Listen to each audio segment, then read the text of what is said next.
People have been replying to my videos on social media, saying how it's just quite nice to hear people siarad Cymraeg and just hearing natural Welsh, Cymraeg naturiol, natural Welsh, just out in the open, really.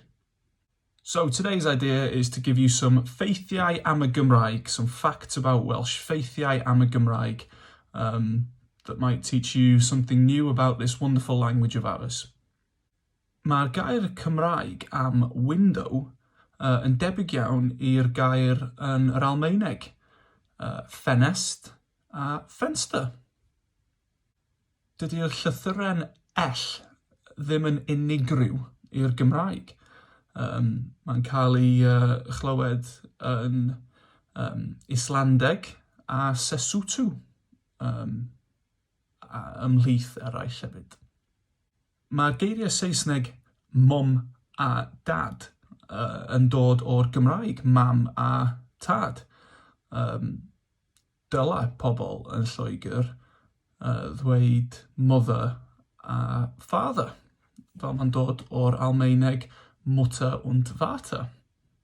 Mae geiriau fel car, bard a flannel wedi cael ei benthyg o'r Gymraeg i'r Saesneg.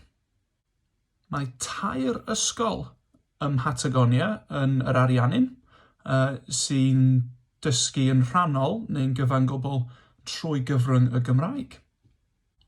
Mae'r Gymraeg yn un o 55 iaith gafodd ei cynnwys ar y Golden Record ar Voyager 1. Y gair Cymraeg am y Milky Way ydy'r llwybr lleithog. Mae yna gwm ar y blaned Mawrth, a'r enw ydy Mawrth Vallis. Ac yn ddiflas iawn, mae ond yn cyfieithu i Cwm Mawrth.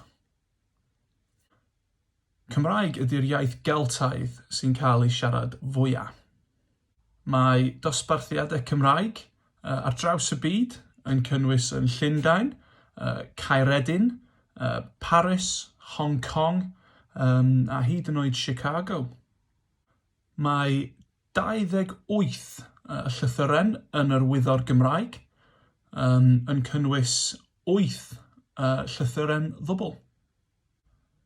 Llanfair Pwll Gwyngyll Goger y Chwyrndrobwll Llantysilio Gogogoch ydy'r enw hiraf yn Ewrop.